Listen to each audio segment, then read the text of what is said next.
Hey guys, this is Affliction Warlock, and this is a 4.2 PvP guide for Affliction Warlocks. The purpose of this video is to show people who are looking into getting an Affliction Warlock, or those that already have one and are struggling, how to spec their character, and how to play in the situations that you'll find in PvP, whether that be rated battlegrounds, normal battlegrounds, arenas, 2s, 3s, 5s, whatever. Alright, so I'm going to start with talents. And I have a complete blank slate here. And the reason I have this is because Affliction Warlock is one of the most versatile trees that you'll find. You can put your talents into many different places depending on the situations that you'll find, and we'll get into these. But yeah, I couldn't give you a perfect talent tree, because if you go on to worldofwarcraft.com and you look at the top warlocks, you'll find that they all have different talents. And so I'm just going to go through every individual talent, tell you whether it's a must-have, whether you should get it, whether you need it in a certain situation, and yeah, hopefully that just helps a lot there. So I'm going to start by putting 2 into Doom and Gloom and Improved Corruption to show you the benefits. When I put talent points into a tree, just to clarify, I'm doing it to show you the end result of the talents. I'm not doing it because I'm actually going to put my talents there in a real spec. So yeah, just continuing on, Doom and Gloom and Improved Corruption are must-have talents to increase the damage and the critical effect chance of 2 of your main spells, Corruption and Bane of Agony. Now, Improved Life Tap is a talent that completely depends on what you are playing, I would say, because in a battleground you won't be getting focused down as much. You can often have more healers, and so you can life tap many more times, and you can drain life much more often and get your health back quickly. Whereas in an arena, if you life tap too many times, the DPS will target you, or your healer will have to heal you too many times and go out of mana. So improved life tap is often a really useful talent for arena, because it makes it so the healer has to heal you less, and you're not as big as a target to the DPS on the other team. Alright, so moving on to the Jinx talent. And I would say that the Jinx talent is a must-have, that all of the top Affliction Warlocks have this talent, because it makes it so that in rated battlegrounds and arena, when you use your Curse of Elements on the target, it also affects up to 15%, up to 15 nearby enemy targets within 40 yards of the Curse target. So what this means is, if there's a big group of targets, you can use Curse of Elements once and hit the entire team. And Curse of Elements is incredibly useful because not only does it increase the magic damage done to that target by 8%, but it also lowers their resistance to Shadow, among other things. But Shadow is what we use as an Affliction Warlock, so that's why it's important to us. So moving on now. Oh wait, sorry, I'm not done with Jinx. So your Curse of Weakness reduces the target's energy, rage, focus, or runic power regeneration by 10% while active. So Curse of Weakness already lowers the damage done by melee targets, and this is just an added benefit that is huge, because the less energy, the less rage, the less focus or runic power, the better in a melee class. And melee classes often have a very easy time of catching and killing an Affliction Warlock, so the less damage they can put out, the better, and Curse of Weakness just limits their damage a great deal. It lowers their total damage and it lowers their regeneration, and that's a huge benefit. Alright, moving on now to Soul Siphon. This increases the amount drained by your drain life and drain souls by 6% for each of your affliction effects on the target. So, in most cases, you'll always be able to have a Corruption, a Bane of Agony, and an Unstable Affliction, so that'll get you your 3 affliction effects, and that'll increase the amount drained by drain life and drain soul by 18%. And Drain Soul is already kind of a pseudo-execute, as it can deal double the damage when a target is at or below 25% health. So if you have your dots on target and use Drain Soul and the target's at 25% or below, then you'll be putting out a lot of damage, and Drain Life will be healing you for more when you have your 3 Corruption abilities on the target. Alright, moving on to Siphon Life. When you deal damage with your Corruption spell, you have a 50% chance to be healed for 2% of your total health. So this is a must-have talent. It'll heal you for so much, and Corruption should always be on multiple targets if possible. So Siphon Life will proc more, you'll heal yourself for more, and with Fell Armor up, your single target damage will be healing you as well. So this just adds up to a lot of self-healing. Curse of Exhaustion is also a must-have talent, because It's one of our only movement reducing abilities, and it's vital for kiting. It's vital for keeping a target away from another target, whether you fear into a Curse of Exhaustion if you don't have the improved fear talent. And Curse of Exhaustion just has so many uses. It's incredible for catching up to a target, for getting away, and so it's a must-have talent. Alright, so Improved Fear is one talent that completely depends again on what you are playing. For example, if you're playing with a team that has a ton of slows, then this 30% slow that you get from Improved Fear is really nothing special and would not be worth even having, because the 30% movement speed could just be completely upped by, say, a rogue 70% movement speed decrease. So once again, this completely depends on what you're playing. If you're playing solo and then a battleground, then this is a very useful talent because it prevents the opponent from getting right back on you after you fear. And yeah, so just be cautious when taking Improved Fear.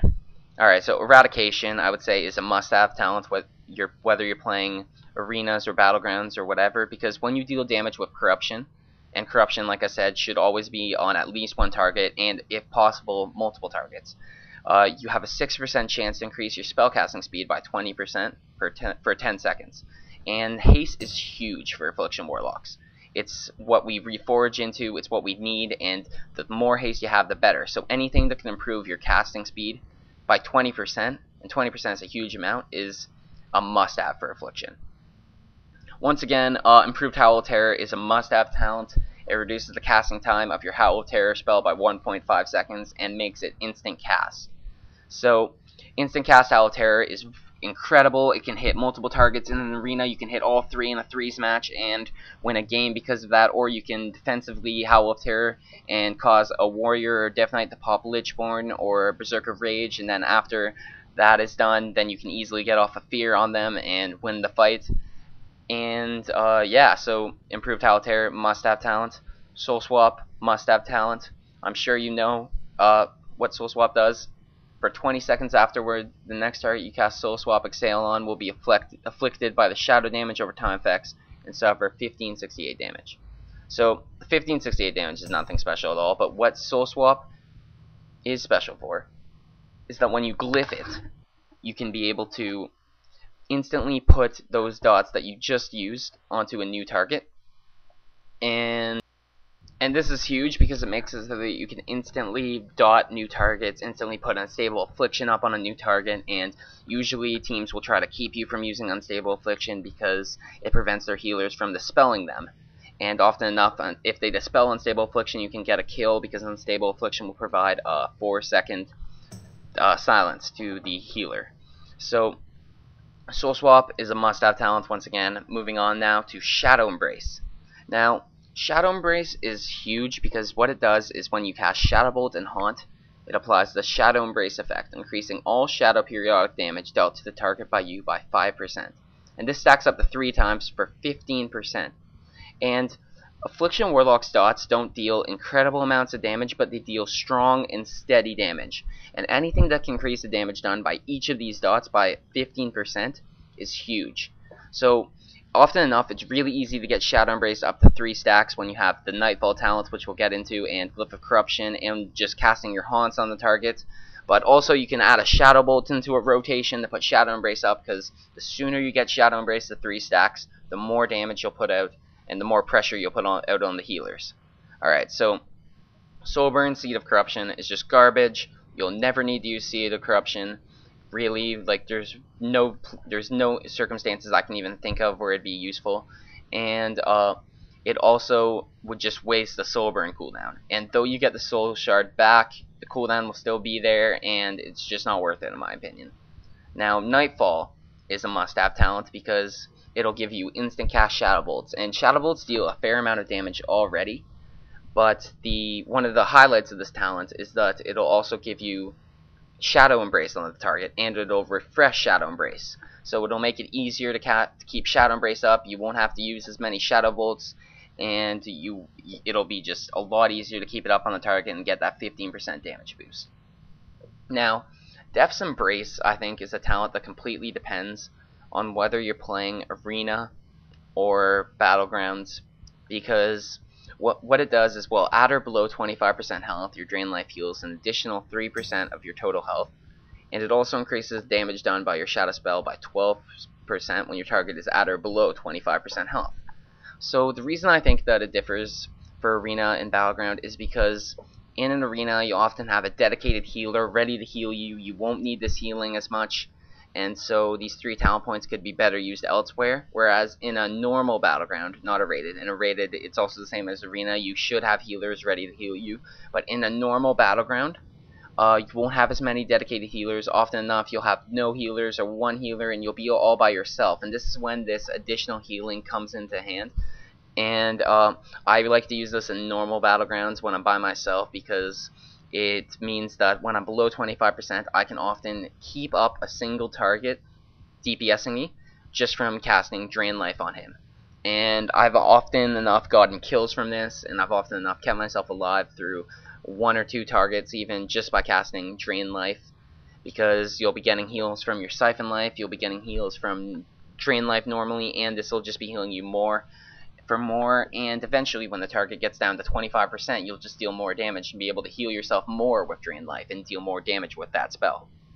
Alright, so moving on now to Everlasting Affliction. Everlasting Affliction increases the critical effect chance of your Corruption, Seed of Corruption, and Unstable Affliction by 15%. It also makes it so that your Drain Life, Drain Soul, and Haunt spells have a 100% chance to reset the duration of the Corruption spell on the target.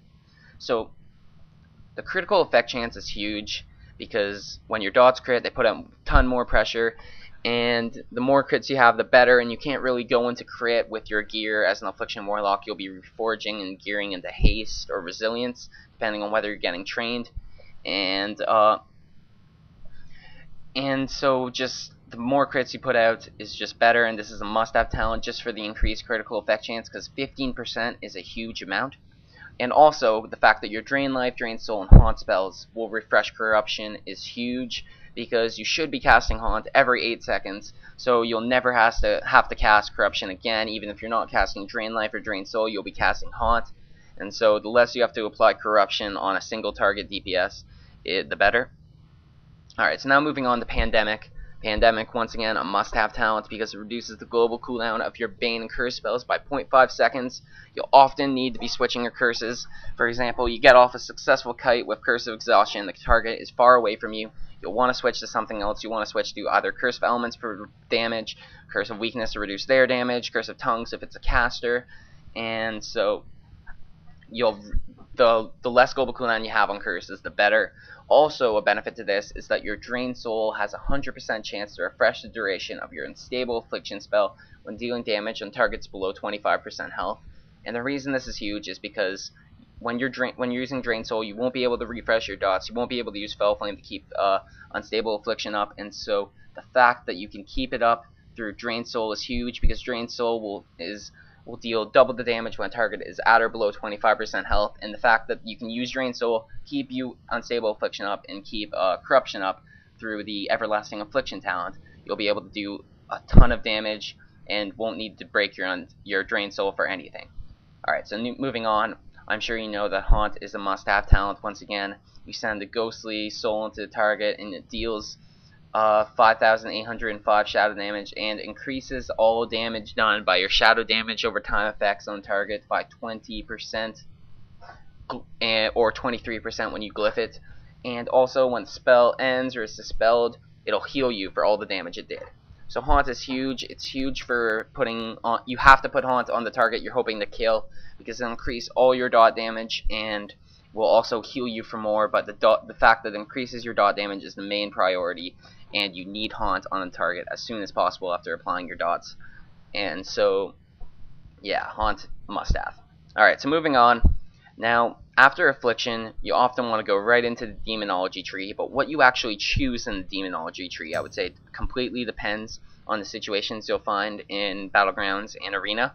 For example, if you're on your Arena team and you're the kill target most of the time, I would say you definitely want Demonic Embrace for the stamina upgrade. But then again, if you're not the kill target, I would definitely recommend Dark Arts for the increased damage by your Fell Hunter Shadow Bite. And if you don't know, Shadow Bite is an attack that deals 4,000 shadow damage plus an additional 30% for each of your damage over time effects on target. So you'll typically have 3 damage over effect times, 4 if you have Shadow Flame up, but that's really that doesn't happen much. And so when you have all 3 dots on target and your Fell Hunter uses Shadow Bite, you'll deal roughly 10k plus damage to the target, and this can be done every 6 seconds. So your Fell Hunter can put out an insane amount of pressure with Shadow Bite when you have this talent. So now moving on, you definitely want Fell Synergy because you should always have Soul Link up, and if you don't know, Soul Link transfers 20% of all damage taken to you to your demon. And so if you just keep taking damage, eventually your demon will die, but with the Fell Synergy talent, it kind of neutralizes Soul Link so that you're healing your pet as well as your pet taking damage, so your pet really isn't ever going to die from just you being damaged as long as you're also dealing damage. Alright, so moving on, Demonic Rebirth also completely depends on the situations you're finding yourself in your PvP adventures, because if you're on an arena team or if in Battlegrounds your demon is always getting killed, then I'd say you definitely want the Demonic Rebirth because it will make your next summon demon spell instant cast. And the fact that you don't have to use a soul shard to get a new demon out is vital, because in arenas you won't have many times to soul harvest, so your soul shards are incredibly useful and incredibly needed. Like, you can't, if you had to keep using your soul shards to summon new demons, that wouldn't be a good thing. So if you're on a team where your demon is always getting killed, I definitely recommend the Demonic Rebirth talent, but otherwise it's just a waste of 2 talent points. If you're finding that your demon is never killed, then yeah, I wouldn't recommend it. Alright, so now the other talent you'd want is Demonic Aegis. And how Demonic Aegis works is that it increases the amount of health generated through spells and effects granted by your demon armor by an additional 10%, and it increases the amount of health returned by your Fell armor by 100%. So this just basically improves your armors that you should have up at all times, and it'll increase the health you get from both. So this is a must-have talent, I'd say, because the more self-healing you have, the stronger you'll be and the more damage you'll be able to take. Alright, so the final talent you'd probably want to consider as an Affliction Warlock is Shadow and Flame. And Shadow and Flame increases the damage done by your Shadow Bolt and Incinerate spells by 12%, and your Shadow and Bolt and Incinerate have a 100% chance to cause the Shadow and Flame effect to the target. The Shadow and Flame effect causes the target to be vulnerable to spell damage, and increases spell critical strike chance against that target by 5% for 30 seconds. So this is huge, because it'll increase the spell critical effect chance of all of your spells.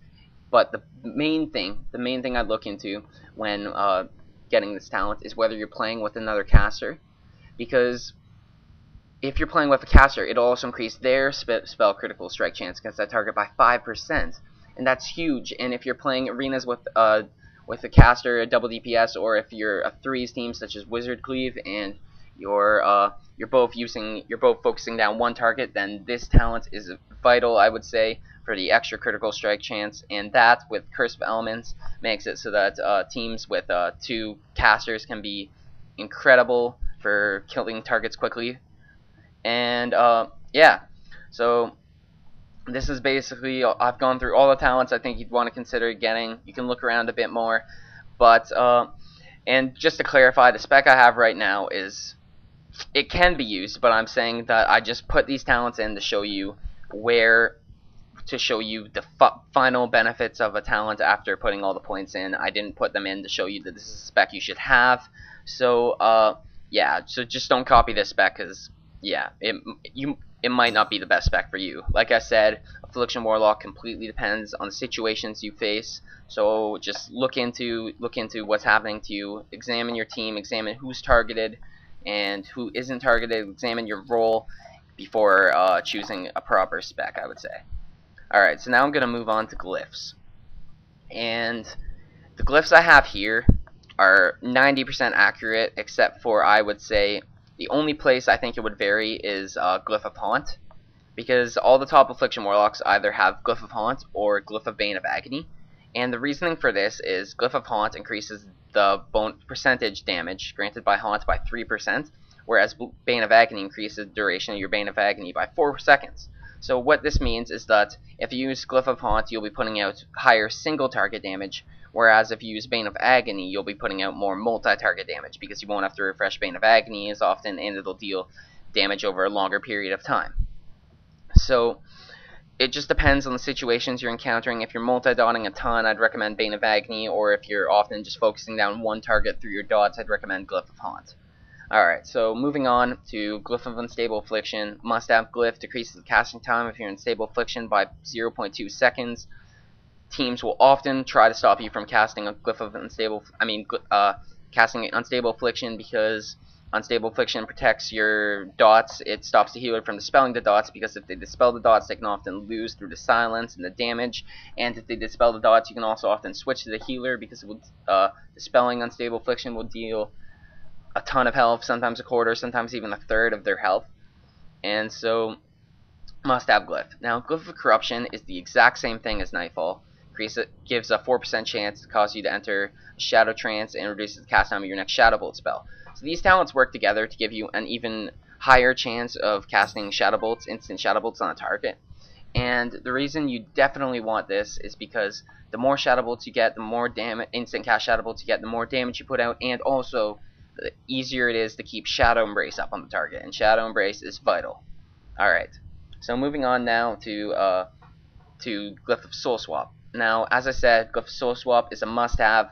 I wouldn't even use Soul Swap if it wasn't for Glyph of Soul Swap, because Glyph of Soul Swap lets you instantly take all the dots that you have on the target and put them on a different target, and it keeps the original dots on the original target, so you can just instantly dot a second target, immediately put out Unstable Affliction. They can't silence it, they can't interrupt it, and you don't even have to cast it, and that's vital, because they'll often try, as I said, to interrupt the Unstable Affliction.